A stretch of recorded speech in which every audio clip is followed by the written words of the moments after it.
Hello, I'm Nicole Franklin, and it's so great to see you. Thanks, everybody, for stopping through.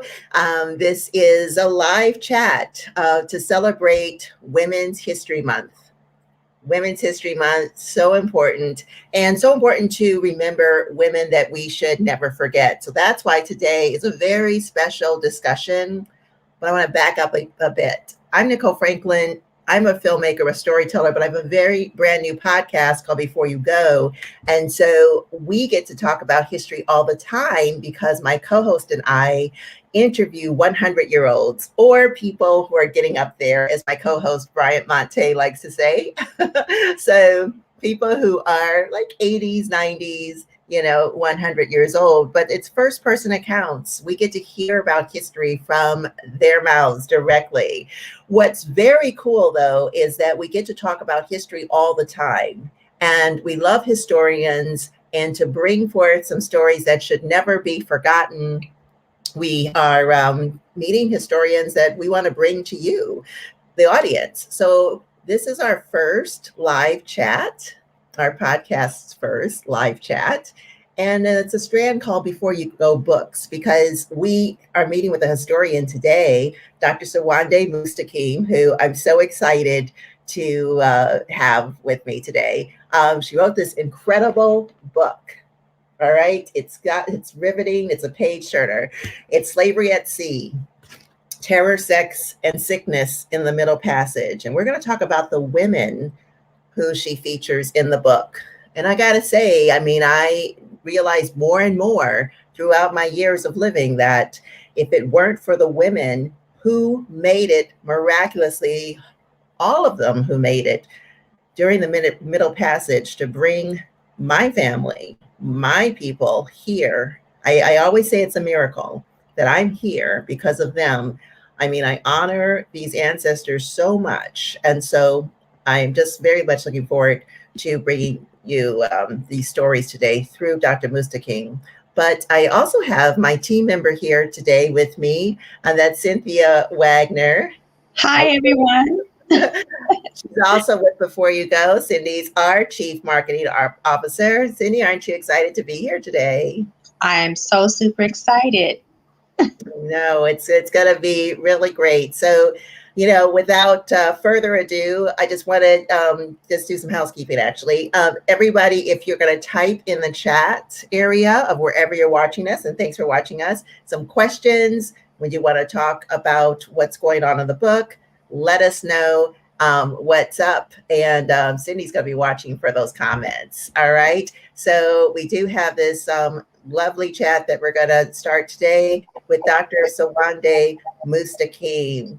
Here she is. Hello. Hello. Can you hear me well enough? I can. And hopefully you can hear me. I can hear you great. It's so amazing to be on here. Thank you so much. I'm really honored. Oh, yes. We are completely honored. This has been a few weeks in the making, and I have read the book. I'm excited to talk about it with you.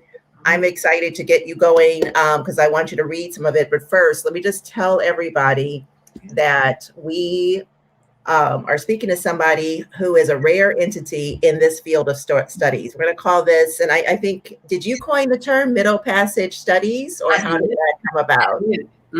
I coined the term because I needed us to understand about the centering of conversations within the Middle Passage itself, and not just on plantations and land-based slave realities. The cargo ship itself is actually a historic site, the cargo ships themselves. And so tell everybody what you told me yesterday about who is doing the Middle Passage studies. What do those scholars look like, and how are you a rare breed in this? Well, thank you. I like to start where we know. We all know W.E.B. Du Bois, but a lot of people don't realize that when he got his PhD, it started in studying the slave trade. So he got his PhD in 1896, and his book on the slave trade is now 120 years from my book, which came out in 2016.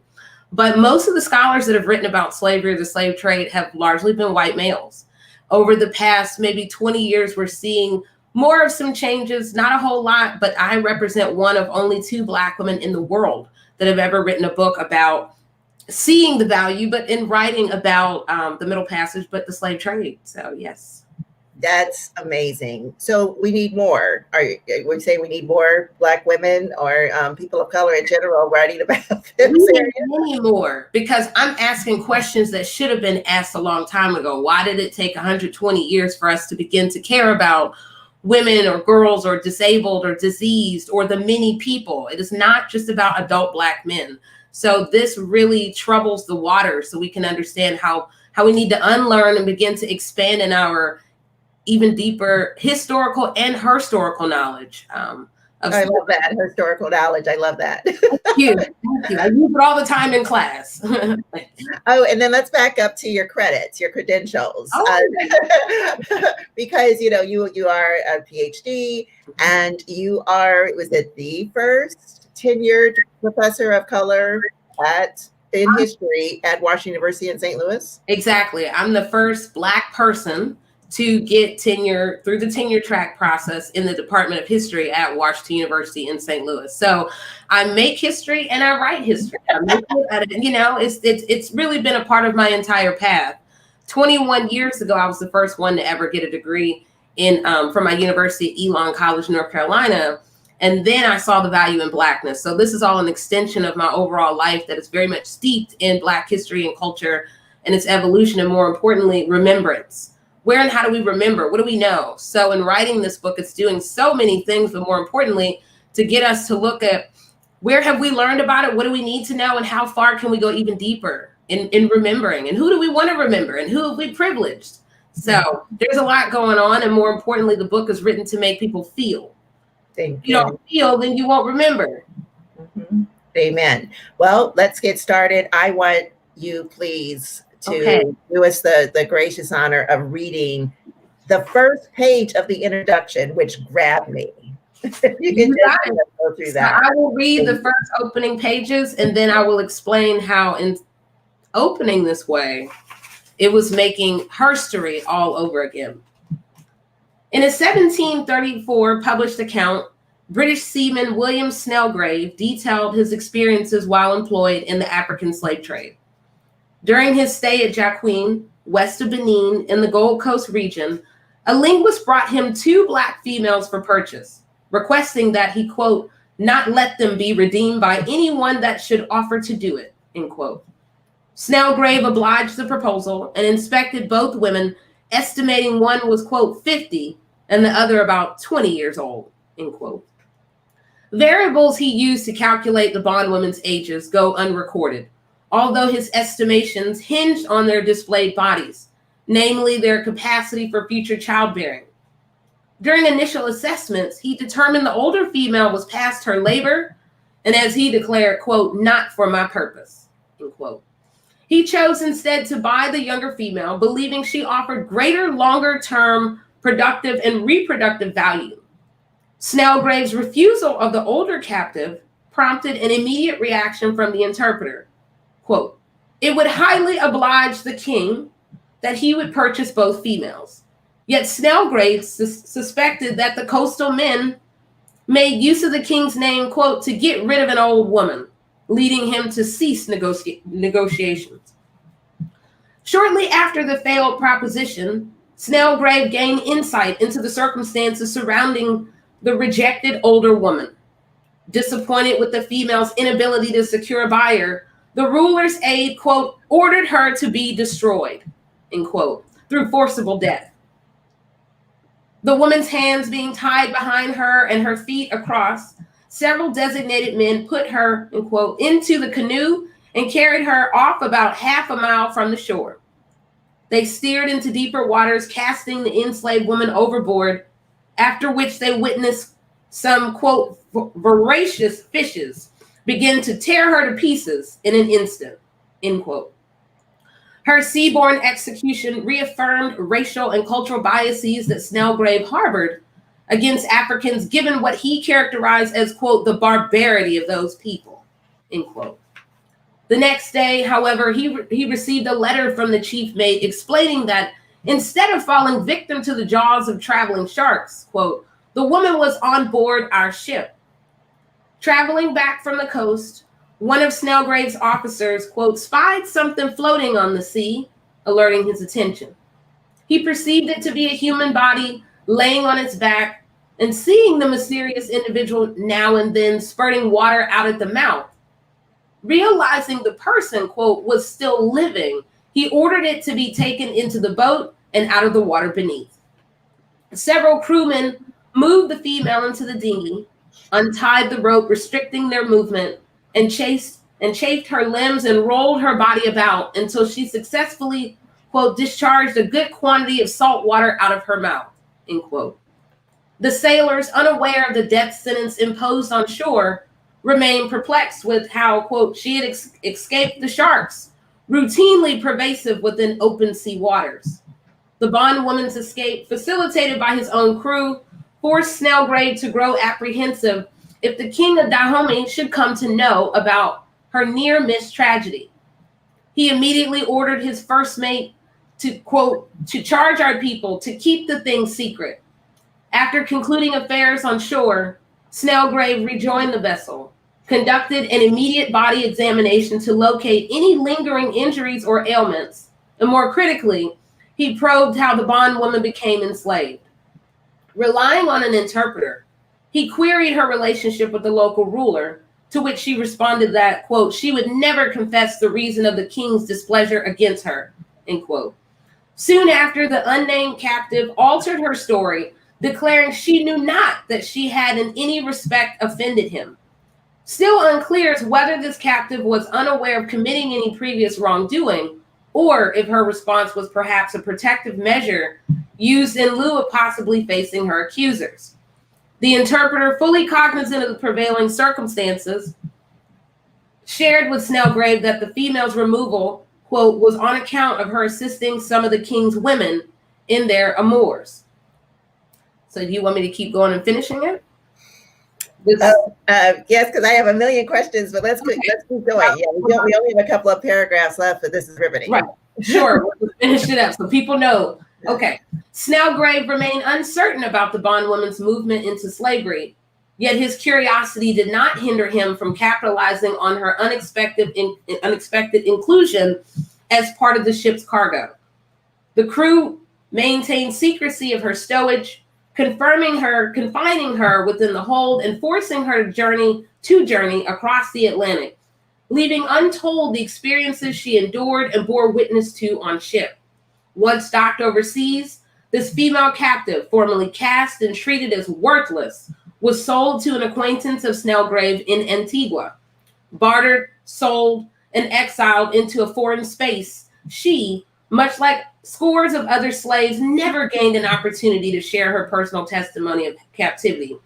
Historical details illuminating who this victim was, her life in Africa, the experiences she endured at sea, negotiations conducted for her overseas sale, or even how and if she survived enslavement in an unfamiliar environment are unrecorded. The fate of the younger female offered with the transported bondwoman is also obscured. What was the relationship of these two females? How long and how many slave traders were they marketed to? Did the king's aide impose the bondwoman's sentence, or was the operation perhaps a sole endeavor instigated by the linguist? Why was her execution left to be carried out at sea as opposed to on land? Direct evidence explaining what landed either of these women into slavery, along with the range of personal sufferings they endured, is veiled. Their story, however, provides a glimpse into the unpredictable and often dangerous environments that slaves and sailors confronted. At the same time, invocation of these unnamed females, whose lives were tragically altered through the financial decisions of others, invites us to reckon more closely with complex factors of age, gender, value, and disposability of the Black body amid the legal trade and traffic of people as commercial goods. Disposable Black bodies. Yes. Those two women at different ages. I mean, that's the way you invite us in to this work that you did. Truly amazing. I mean, that's how it starts, everybody. And then you go from there. I mean, I couldn't put the book down, really. It was amazing. Why do we call, or let's inform everybody why you choose the words bond women and bond people when talking about the enslaved population? Well, it is trying to remind us to return back to an understanding that they're people, that they're in a bonded condition, that it is thinking about a female or a male or a child, but that they're bonded, they're enslaved. So throughout the book, I try my best to really move from terms of slave, but yet it's hard in trying to write a history that's been a really difficult leap in even trying to get people to understand this entire history. So, so I use that to remind us that slavery is happening. These people are forced into a condition and circumstance. It does not define who they are, though. Definitely not. And the women, I was reading what you wrote about, let's see, how to check them out to see if they were good enough, right, to across the Atlantic. Their breast would be examined. So it was the condition of the breast, how much reproductive value just by looking at the breast, how much reproductive value they might have, or could they be controlled in a certain way? Please expound on that. But that was one area that they would look. Sure. So the book itself goes from the point of capture to the point of sale. Because if not, then we're not understanding, one, this is a business in the sale of people as goods. And yet we also forget that there was an auction system that would happen before you're even transported. We locate auctions only within the American South because we imagine that that's the only place that it happened. But there had to be some sort of navigating different Black bodies on the African side of the Atlantic as the coming of foreigners and across the globe are coming to buy available Black bodies. Then it is having a more a direct discerning idea of what do you want, what types of people. So then we're seeing letters from merchants that are being very clear about the types of people that they want based upon the demands of regular everyday buyers. This is based on brokers. So all of this is a part of what I call the human manufacturing system. And so in telling this entire history and herstory, we still have to define what is it. It's slavery at sea, but it is a business. It's allowing us to understand racial capitalism that is coming off of the globe being very invested in buying Black people and then dispersing them across the diaspora. So this is where I argue the making and the unmaking, the breaking down of people of African descent. This is where it is most solidified. It's out in the middle of the ocean. You have so many accounts in this book. I mean, you heard in her reading just the first 3 pages, quote unquote, quote unquote. Right. These are from seamen's logs. These are from doctors' logs. Yeah. There's so many graphic descriptions of rape and torture. I mean, graphic. Are they bragging? I mean, I don't even know how this got into the logs other than, is it bragging? Is it documented for history? Is it betrayal against each other as the seamen? Or why do you think? I mean, there was some, and I'm glad that they are written down because right, exactly. We're grateful.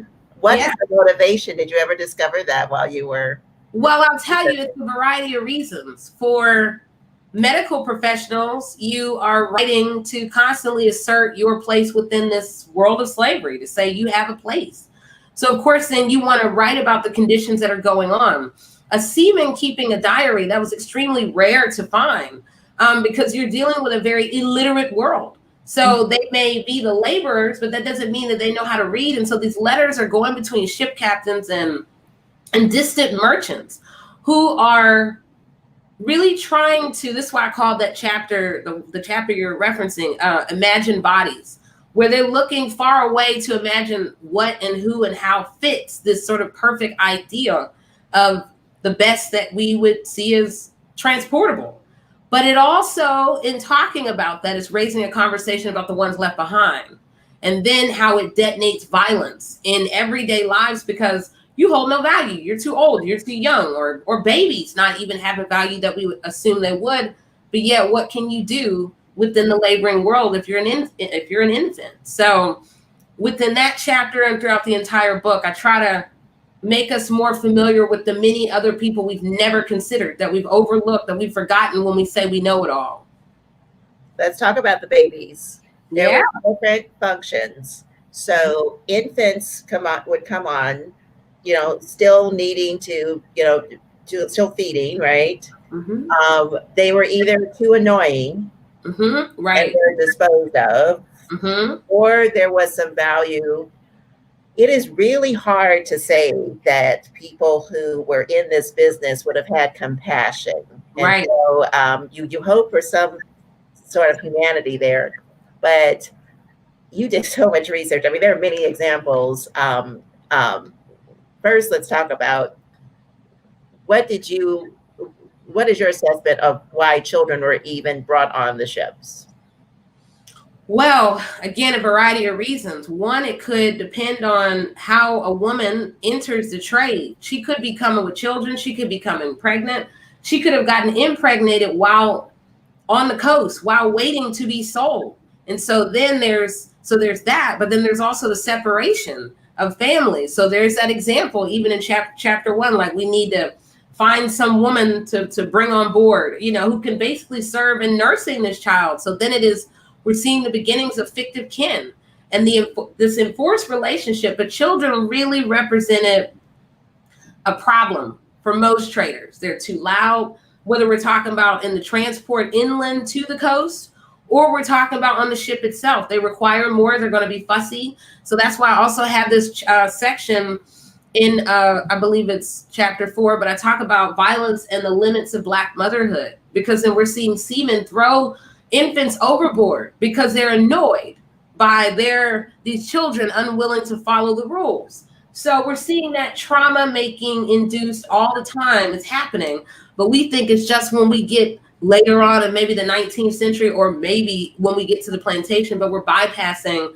the very terror-centric process that really, again, solidifies trauma and terror in people's lives. 3 things come up. Now I'm thinking about it, and the book, again, so much, everybody. There would be situations where women would be forced to throw their own children as a punishment. Mm-hmm. Horrible. Yeah. Mm-hmm. There would be women who are pregnant who were, this is horrible, rapeable, because there'd be no evidence. The thought was that they were raped if they were already pregnant. And I mean, just the trauma. And then I can't even reread this section about the 8-year-old. Oh, right.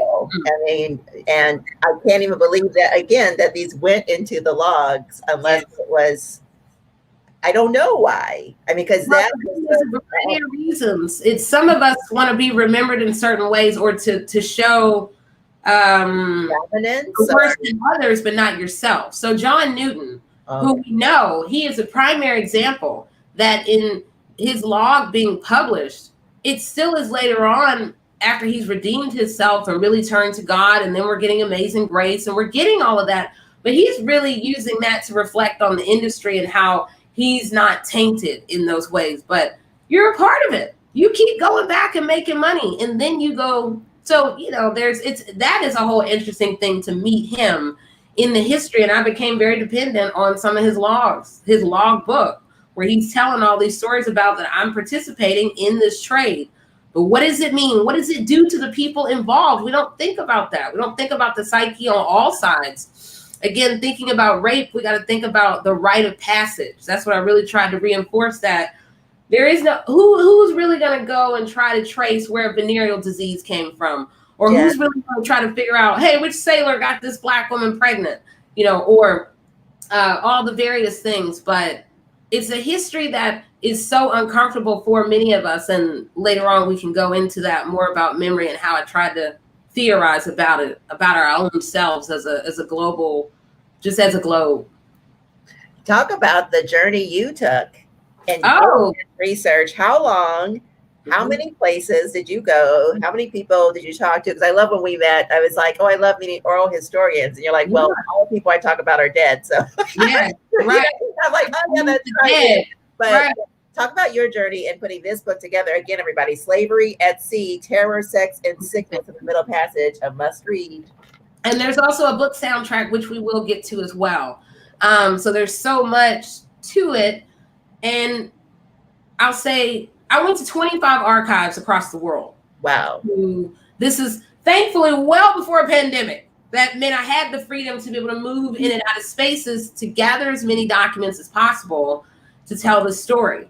And I went with one simple question. What was the slave ship experience like? And that allowed me to keep it broad enough. I didn't go in saying, I only want to know about women. I only want to know about children. I only want to know about health. I allowed the sources, as well as the people who endured that experience, to lead me in the telling of the story. So that meant going to medical libraries, going to historical societies, going to museums in England and Jamaica and Liverpool and all across the north and the southeast, going to Virginia, going to Boston, Rhode Island, South Carolina, but really trying to. But here's the other thing: is I would wake up just knowing. I would wake up and say, okay, I need to drive to Boston today. I just know there's something there. And then people would say, we don't know if we have anything for you. Well, let me find out. And I would always leave with so much of the unexpected. So I just went open.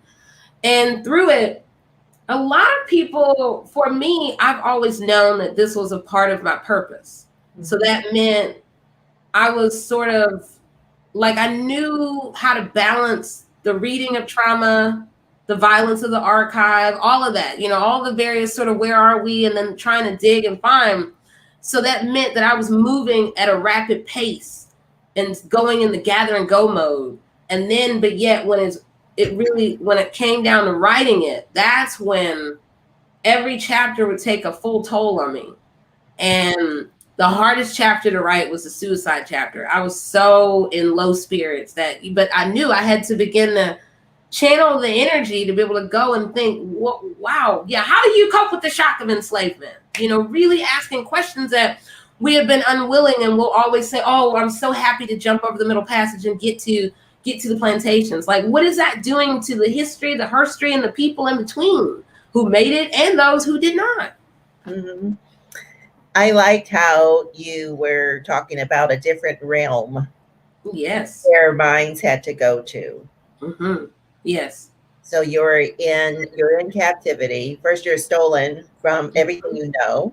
Right. You're in captivity, and then you touched upon spirituality here, and maybe some of their religious beliefs, and how you just had to get to that mental space in order to survive the day. Because again, we're talking awful conditions, and we don't talk about it that much. To be in the bowels of this ship where you're living among excrement, vermin, disease, yes, and waiting for people to feed you. You talked about how they had to lay down flat. Mm-hmm.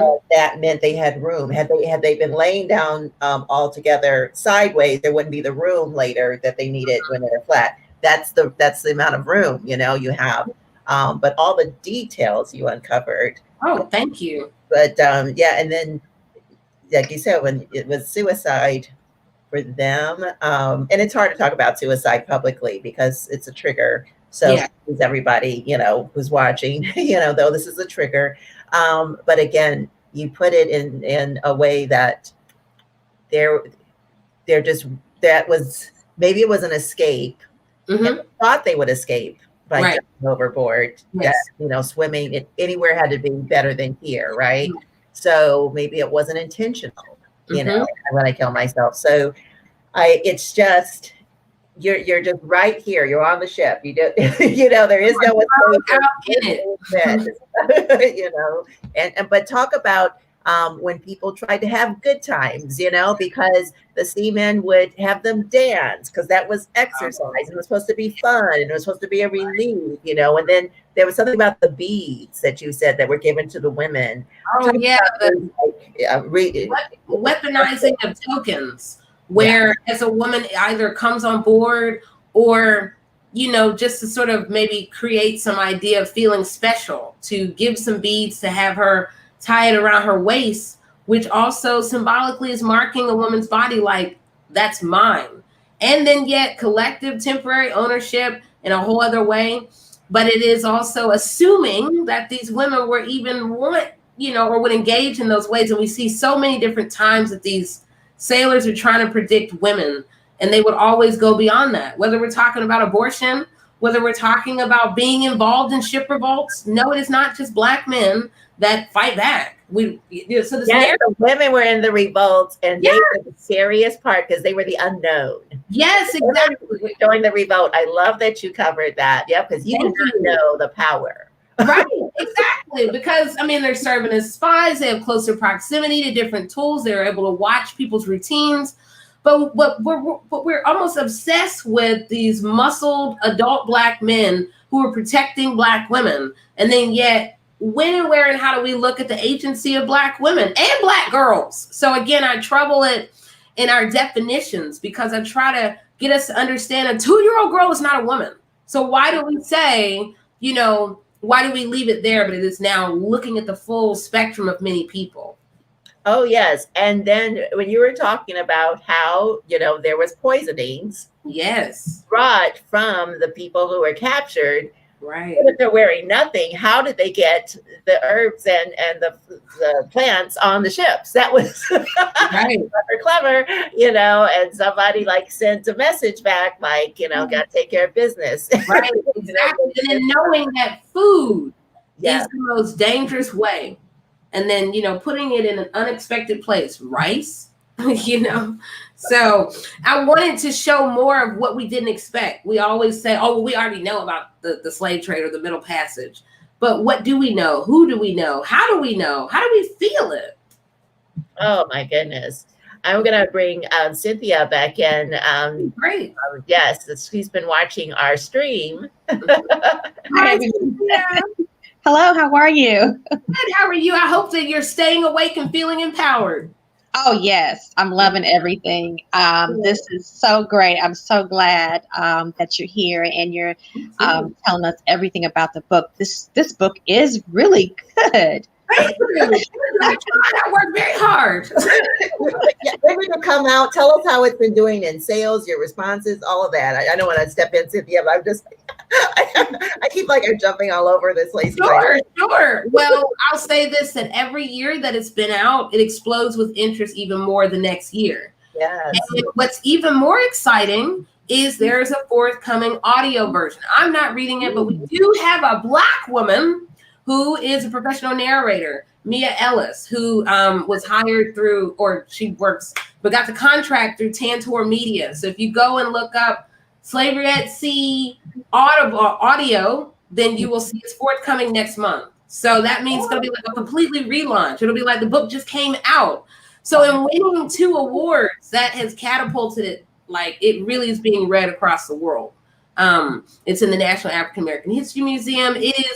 It is everywhere, and it still needs to be more places. And then that way, then we can empower the future. But yet it is about the memory. The more we're willing to show up and read it, the more that the memory will never once again fade. Right. Absolutely. And you mentioned a soundtrack. Oh, yes. There's the one and only, the Slavery at Sea book soundtrack. And what's unique about it is that it gave me an opportunity to collaborate with other local musicians. And in it, that meant from beginning of the soundtrack all the way through, there's drumming, there's poetry. I'm also reading from it and drumming and singing. So it's a real cultural immersion in trying to choose music that could, in some regard, reflect what I was trying to create in writing with the book itself. So every track on the soundtrack matches the title of the chapter. So in fact, I teach my book and I have students decode the soundtrack, and then students will read it with the book. They'll read the book and listen to the soundtrack. I'm like, wow, look at this fusion of history and herstory. Yes. Oh my gosh. How long to put that soundtrack together? How long did that take you? It's hard to say because it was already ongoing in a short amount of time, but I guess I would say when I really sat down with it, it took me almost about a month to really feel it and know it. But the compilation of music itself was probably about 6 months worth, and it would continue to go on. I actually was able to go on tour with some band members, and we would go and perform, and I would give a talk. Living my dimensional self, and the many talents. So, and bringing that though, again, because the reason why I really moved towards the book soundtrack was because you can't assume that everyone's reading. We may say that we're now like reviving ourselves as a reading public, but if the only thing I can get you by is with the music, boom, great, we got you. And then we can pull you in on even more. So there's ways that people find it, and then is allowing a new, more expansive way of empowerment and teaching and innovation. So everyone out there, please make some comments, talk and ask some questions. We'd like to hear from you all. So if you have any questions, please just type in the comment box so we can answer some questions. All right. Definitely. Now you're teaching 20-year-olds because you teach college. I am, yes, a range. Yes. Okay, there you go. What's the response from a younger generation about this history? Well, I'll tell you, there is a revived knowingness for the need to engage this history. So I'm teaching a slavery and memory in American popular culture class. And this year, more than any other year, is so diverse. There are so many people that have showed up that hadn't before. And I know it's because of so many things that are happening globally that are making us have to look at ourselves, and more importantly, wherein how race has been centered or if it's been left as an elective. And what better place to start than slavery? So this class has attracted many types of students, but this year it's really showed that more people want to know and they want to be there for these conversations. But I also teach Black women's history. I teach the only, probably the only and the longest running Black medical history course in the country. And that particular course trains students to go on even before they apply to med school, where they leave my course deeply racially informed about the American medical profession and its evolution from the slave trade up till now. But I also teach terror and violence in the Black Atlantic, history, murder in the archives. So I go deep into the blood. That's the only way we're going to remember, deal with the discomfort. I love that you're always in the library. Yes. Oh, thank you. Yes. I was raised by a genius who loved Black history. So both my parents love Black history. And so it was just a constant immersion from bookstores to libraries, but having a real deep ownership of your knowledge in Black history and Black culture. We have an audience member. I believe your name is Bobberly Bernstein. I hope I got that right, Bobberly, who wants you on the show that Bobberly has. You're getting like invites, to appear on the places, of course. But wants to know, is this the author's first published book? Awesome job, by the way. What inspired you to write this book? Sure, thank you. Yes, I'm grateful to say this is my first book. This is what I came out the gates with.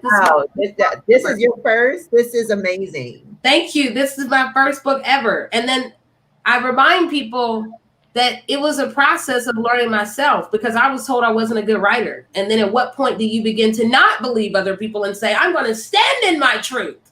And I stand in my truth that I know how to write. Amen. I came here to empower the future. Now, how I got into it? Well, that's a story in and of itself, because, wow, 21 years ago, when I got to grad school, it feels like it was yesterday. But honestly, we were given a choice. Do you want to do a thesis? Do you want to just do comprehensive exams? And at that time, I knew I wanted to do a thesis, but I couldn't figure out a topic.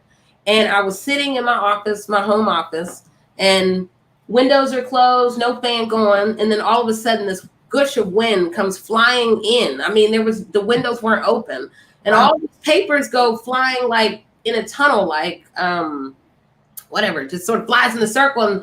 And one paper falls on the ground, and it was a paper that I had written about suicide in the Middle Passage. And when I looked at it, I saw the future, and I just began to grab a sheet of paper, and I was like, oh my gosh, I totally can do this, and I could do this, and it just all came to me. So then when I got to Michigan State, that was when I was at The Ohio State. I did my master's in Black studies. But then when I got to Michigan State, I was questioned about, well, what else? What else is there to know more about the Middle Passage? And then that just opened the whole world up. And now you are getting this book that commands our attention of everybody's stories in this. But I was led most by spirit. And hey, family who love Black history. Another question from Barbara Lee. Thank you. Okay. Being this is your first book, how long did it take you to write it? We may have answered that earlier, but just to recap. I don't know if I really answered it because it's kind of hard to think, how long did it take? Because I did almost a year of the research. Of the 25 places, it only took you a year to travel to 25. I was moving like of course it spilled over, but largely within a concentrated year. And then that next, I would say about a year in the writing, but I did write 2 chapters in 1 month. I did what I would never tell anybody to do. But hey, when you got to get a job and you want to get your degree, you will show yourself how far higher dimensions that you can go. And I showed myself that I actually know how to write very fast. So I can think very fast, but then it's all about outlining. And I knew what I was trying to say. And then yet years later, it was going back to this once dissertation and now saying, this is mine. What do I want to say? And how do I want this history to be remembered on Mustakeem's terms? And that is then what became Slavery at Sea. Amen. Amen. Yeah, amen. Cindy, do you see this next question here? Yes, it's someone asked, I want to share your book with young people. Okay. Where should that conversation start? Sure, that's a good question because my students and I, we've been wrestling with that. How soon do we go?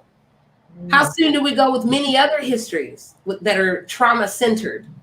So it is about understanding the power of curriculum. One person can read it, but what happens when a community begins to see the value and then we are seeing training, or we're seeing all teachers need to read this so we can begin to rethink, where are we in this moment? How can we meet the future in a whole other way? I've been a part of these conversations and really trying to move the needle, and also in my writing of other essays to empower teachers. So that means we could start in kindergarten, but are you ready? Is that community ready? Are we really ready as a nation? But we got to figure out, we got to start reading it now. And then we got to wrestle with, how is it making me feel? And am I really ready to talk about this and really deal with the accountability of what does it mean now to know? Because once you know, you can't unknow. Amen. That's true. That is true. I do that all the time. So, yeah. Wow. I love your energy. And I think, your appearance, your passion for this, you will naturally attract younger people. Wow. Thank you. I've always heard that. And I do. I'm even more excited about the future, just in more of the attraction and more of the, wow, I could do that too. Wow. Music can be the making of history and the herstory. Wow. That's what I want to see as an inspiration, because I don't want this to be the first and only. It is about an extended conversation that can echo far into the future. Where can we get the soundtrack? Oh, you can get it online. It's at slaveryatsea.bandcamp.com. You Google it, Slavery at Sea book soundtrack, and you will find it. It's the only one out there. And again, I'm the only Sowande Mustakeem in the wizard world, as I tell people all the time. But yeah, my name has great meaning as well. Sowande means a wise healer, and my last name means straightforward on the path to God, or also Allah. Yes. So, very conscious parents. There you go. Terrific. Well, we don't want to keep you all day because we know you want to get back to the library. But yes. Well, we got to also think about my next book. That's where I am, and that's Women in Crime. Secrets. Or share any early notes about your next book? Sure. Yes, the next book is looking at Black and white women who commit violent crimes, who were sent to the penitentiary, and really looking at execution of women, as well as looking at sometimes where and how violence is detonated. And so this is the intention is to allow us to be reminded that white men seem to be our only frame of reference with violence itself, especially by the 20th century. It's almost like we're lost in either Jesse James or Jay Dillinger and Pretty Boy Floyd, but we have no idea of where and how women would operate. And sometimes, the enterprise of violence became very real within the home or even within the street. So this is centering St. Louis and Kansas City in a whole new way that we have never seen. It is unveiling a world we've never seen of women of many, many kinds. We're going to have you back for that. I Sounds exciting already. Yes.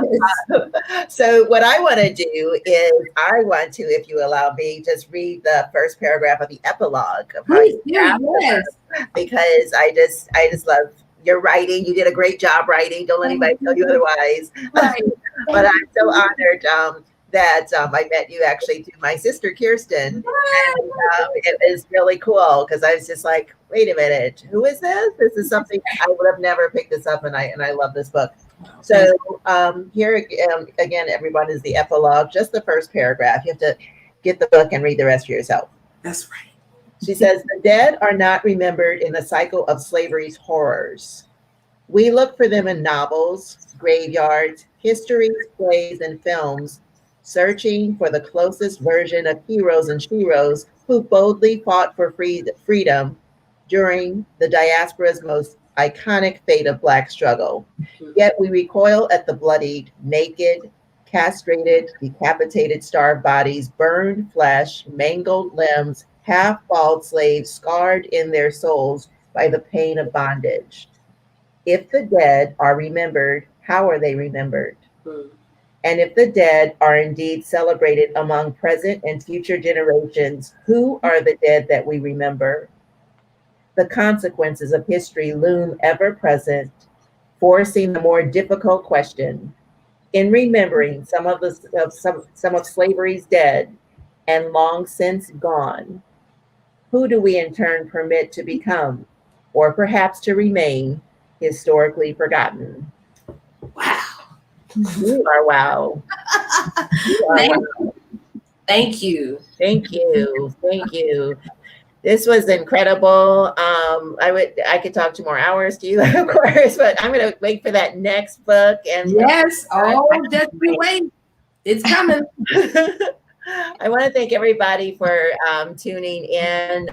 There again is the book, full screen there, Slavery at Sea, Terror, Sex, and Sickness in the Middle Passage. Dr. Sowande Mustakeem graced us with this incredible research, so thorough.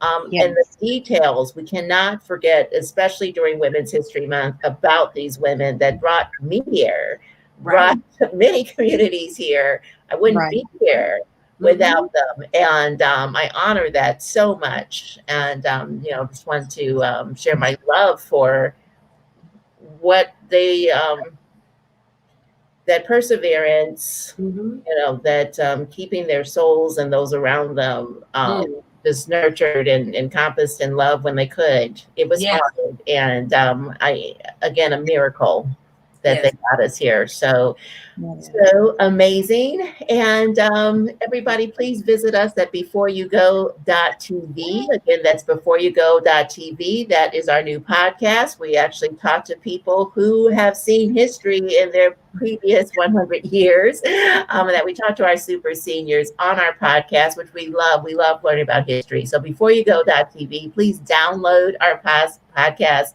subscribe, download, and tell your friends. And stay tuned for more in the future. Thanks, everyone. Thank you so much. You all stick around. I will say goodbye. Say goodbye to the audience. Okay, bye.